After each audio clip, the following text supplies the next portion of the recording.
Jayne Torvill and Christopher Dean are Britain's most famous sporting double act. Olympic gold with that Bolero performance, which wowed the nation. It's quite exciting. This is the first time they've really sat down together and given an in-depth television interview. Really new territory for both of them. Piers comes across as a real gentleman, but then he does hit people with those probing questions, so I guess we'll have to be ready for that. I'll be quite interested to know whether they were more nervous before their Olympic performance or when they sit down tonight and they're facing me. There's one question that everybody really wants to know. Did they? I think Piers is going to ask us about skating. What do you think? Not a chance.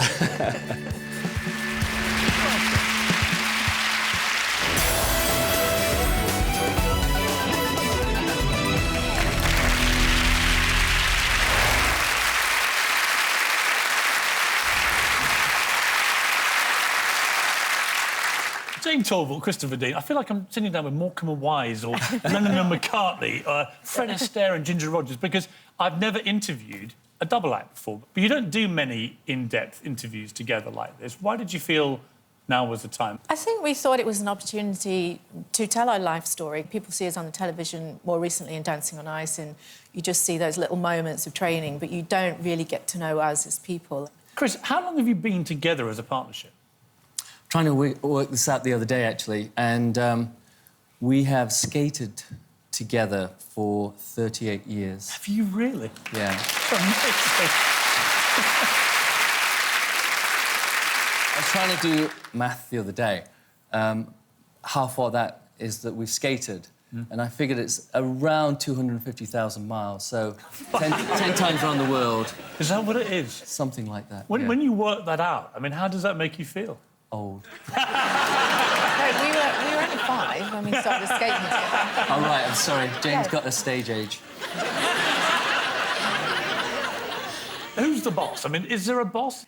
I think Chris thinks he's the boss. So, Chris, am I right in thinking Jane's the boss, then? Can you see where her hand is right now?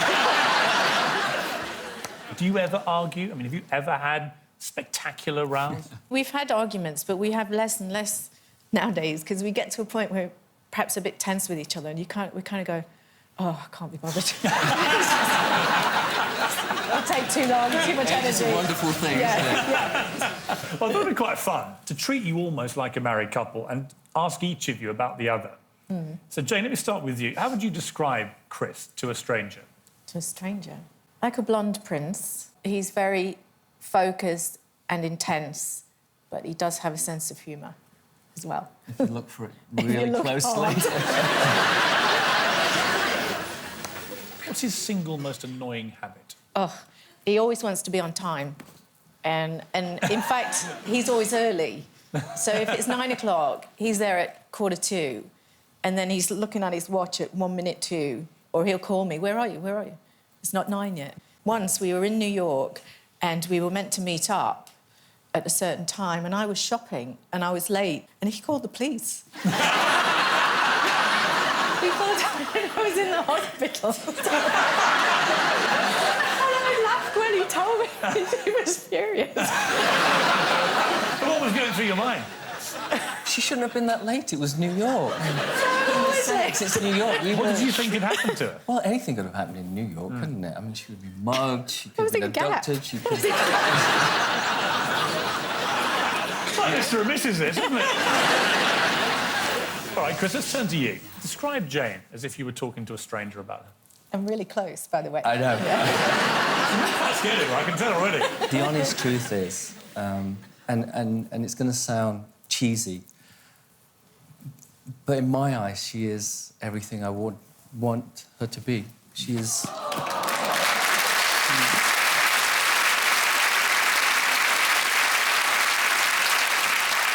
She complements what I try to do. For all intents and purposes, you could be a married couple, and yet you've been very happily married for 20 years. You've been married twice and divorced twice, and we'll come to that. But Will we? Well, yes. It'll be a long night. In a lot of detail, yeah. We've got a long night ahead of us. But you won 7 British championships. 4 European championships, 4 world championships, 5 world professional championships, gold and then bronze at the Olympics. Pretty amazing, right?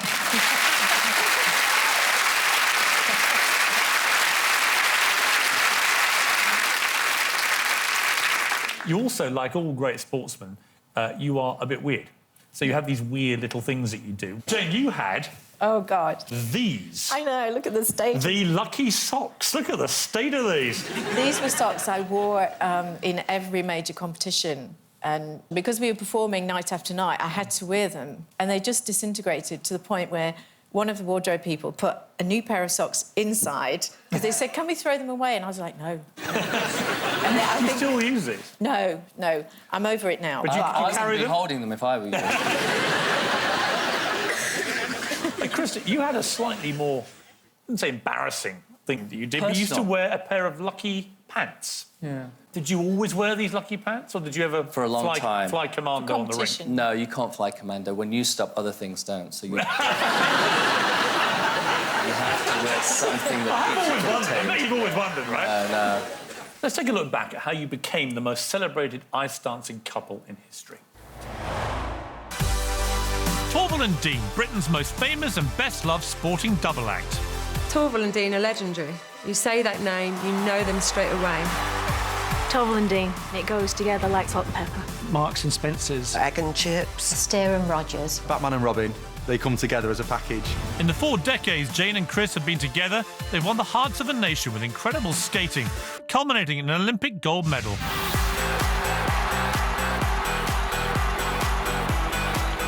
They brought an artistry which hadn't been seen before. They became the new benchmark. They took the best of both of them and created this team that was unbeatable. More recently, they thrilled viewers with their hit entertainment series Dancing on Ice. It's Ice Royalty, Jayne Torvill and Christopher Dean. For me, I know Torvill and Dean. I love that. I love the fact. Hi, Philip.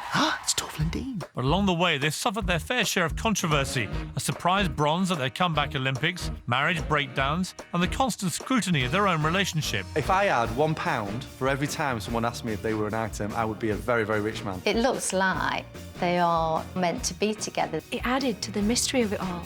We get on quite well together. She's okay. They must have. Did they? They must have. Just good friends. I don't know, but they must have. It's a long way from the 1950s Nottinghamshire where Jayne and Chris grew up. Chris was just 6 when his parents separated. A new stepmother, Betty, appeared in the family home, and his mother, Mavis, severed contact and moved away. Always used to say it in a very blasé way that one day he came home from school and she wasn't there anymore. And in the kitchen was another lady. I think it was very difficult for a young boy to understand and figure out where his mum had gone. He needed something else to focus on. The skating was a release to him because he was a very shy little boy. But on the ice, he came alive. And at the same rink was Jayne Torvill, who'd been introduced to the sport on a school trip. Our teacher, Mrs. Fitzsimmons, organised the skating trip, and that was it. Jayne really got the bug. She's just a natural. You just see something and it stands out. She stood out. You always could tell that they both got talent in a different way. Chris had got the flair and Jayne was always the technician. Jayne and Chris became ice dancing partners. It didn't take long before tongues were going, this could be something very exciting, and put British ice dancing back where it belonged. Torvill and Dean's natural flair and hard work took them to British, European and then world domination. And after years spent apart from her son, Chris's mother Mavis came to see him skate. It wasn't until they were competing in the British that I was aware that Betty wasn't Chris's real mum. And it was by chance when his real mum came to the championship. And my job was to keep her away so it wouldn't affect the skating. Chris didn't really want to tell his stepmum that he was back in contact with his real mum because he knew that that would upset her. Eventually, his own feelings got put aside. Chris would have liked it to have all been happy and them to have met and got on very, very well, but that just would never have happened. Very complicated thing for a young boy to have to deal with. One day your mother's there, you had a very good relationship with her. The next she's gone, and you have a stepmom come in. What are your recollections? I was 6 at the time, I think. One day, Mum said that she was leaving, and then I remember her leaving the house. Saw her going out with a case, and a couple of hours later, Betty arrived. Literally, 2 hours later. I'd known Betty because the couples had been friends. There you had these two couples who were friends, and Betty left her husband to come and live with your dad, and your mum leaves. You had no contact then with your mother for a long time? Not for the longest time, no. And nothing was said. But your father never tried to explain it to you? We've never had a conversation to this day. I don't know the And how or he's why. sadly died, and Yes, your he's stepmother died. has died. Yes. But your mother, your natural mother's still alive. Still alive. And do yeah. you feel more comfortable talking about this because your father, in particular, Yeah, is I no mean, I longer? love my dad. He was always, to me, he was always there. He was always there. And when I say always there, I mean, he worked every day of his life. So for me, he was my rock. Your mother came back a while later to the area, and you found out about this, and you used to go off on your own and look up at her new home. To go to school, I had to walk by it. So there were times that I'd always walk by and try and catch a glimpse of her. Did you ever see her? Sometimes tops of her head, because the height of the window, I could see. Were you ever tempted to go in? Yeah, I think I was, but it would have caused problems at home. Yeah, but you know, Betty was looking after me. Your mother came back into your life. Tell me how that happened. I think she came to a British Championships once, and it wasn't till after the fact that I found out that she was there.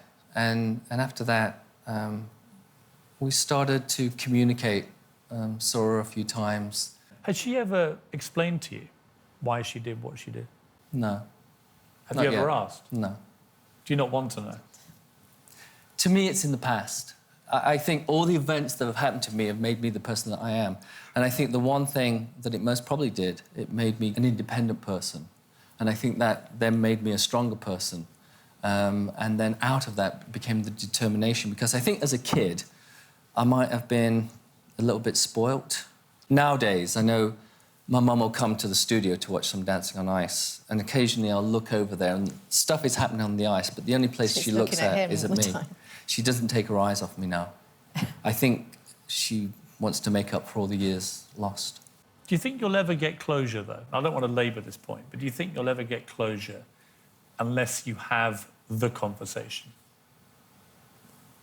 I don't know whether I want closure. I don't know whether I want to hear other things about my dad. Yeah. From my mum's point of view. You know, my dad, in my head, was there all the time. Like a hero to you, really? Yeah, yeah. You know, the day that my dad died, it was the most tragic day of my life. You know, when I look back on anything, the moment of absolute tragedy for me in my life was that moment. There's no easy way of saying this, so I'm just going to spit it out. Did you or didn't you